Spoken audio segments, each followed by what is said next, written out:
Okay, good morning, yes, students. I am Shailesh Tiwari, your English teacher plus social science teacher too.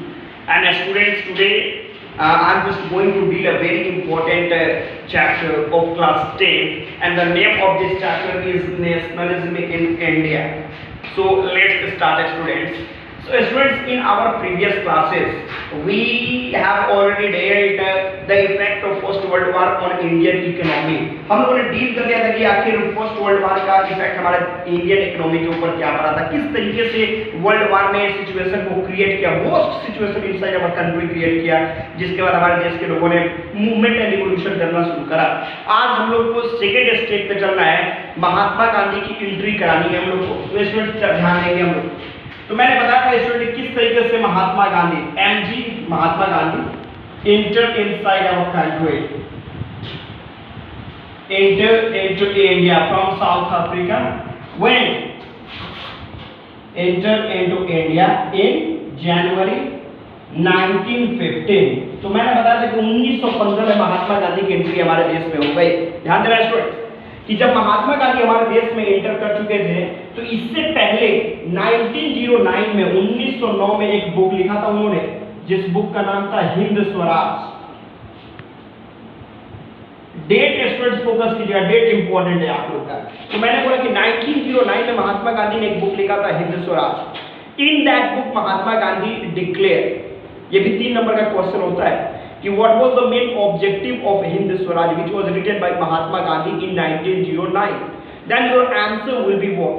तो answer हमारा क्या होगा कि the main objective of Hind Swaraj was what? By writing this book, Mahatma Gandhi wanted to declare that if the British ruled over our country for a long time, then it was only the result of Indian cooperation and coordination which Indians made with them. And if in reality Indians wanted freedom, then first of all Indians would have to break all the coordination and cooperation with the British, through which the British would come under pressure, and at last the British would leave our country and our country would be free from there. So this was the statement objective of Hind Swaraj।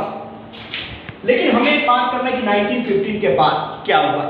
तो students, early movement, ये भी important topic, ये map work आता है, ध्यान दीजिएगा।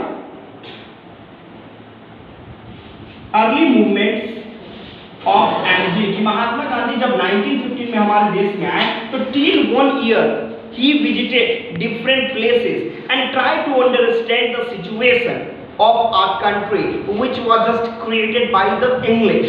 और उसके बाद महात्मा गांधी ने 3 मूवमेंट करा, अर्ली मूवमेंट 1916 से लेके 1918 तक, ये 3 मूवमेंट किया है। तो ध्यान दीजिएगा, हमारा 3 मूवमेंट महात्मा गांधी का इंपॉर्टेंट है मैप वर्क के लिए।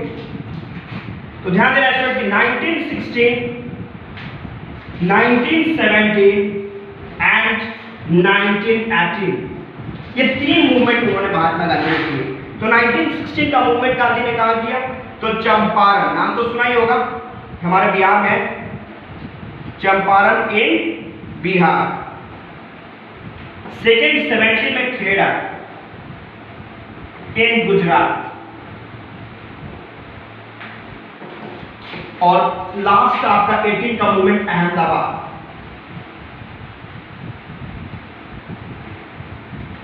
अहमदाबाद किया, ध्यान दीजिएगा। 1916 में चंपारण इन बिहार, 70 में खेड़ा इन गुजरात, और 18 में आपका अहमदाबाद।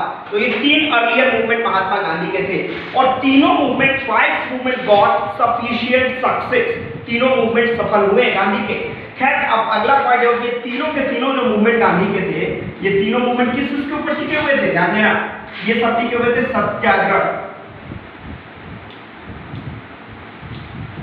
सत्याग्रह। अब इसमें भी 2 तरह के क्वेश्चन आते हैं। एक क्वेश्चन आपका ऑब्जेक्टिव में अगर आ गया तो पूछ दे कि what was the idea of Satyagraha, और 3 नंबर में आएगा तो इसी को एक्सप्लेन करेंगे, explain the ideology of Satyagraha which was just given by Mahatma Gandhi. तो तीनों तरह के क्वेश्चन। तो चलो इसको हम समझते हैं। 3 नंबर का क्वेश्चन है, याद रखिएगा, इंपॉर्टेंट क्वेश्चन 3 मार्क्स का। तो सत्याग्रह को अगर पहले ब्रेक करोगे तो ध्यान देना, इसमें 2 वर्ड आ रहे हैं हमारे, सत्य प्लस आग्रह। अब इसका इंग्लिश सत्य का मतलब तो आपने देखा है ट्रूथ, और आग्रह का मतलब appeal.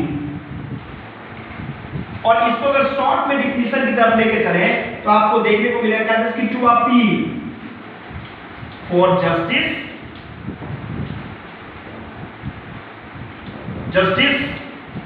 which should be based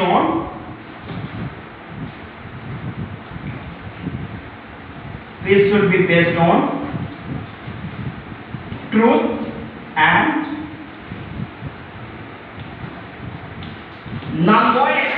मतलब सत्याग्रह का मतलब गांधी ने बताने की कोशिश की कि भाई साहब आप जस्टिस के लिए अपील करो, लेकिन वो अपील आपका फैक्ट और ट्रू हो और प्लस वो नॉन वायलेंस के ऊपर डिपेंडेंट हो।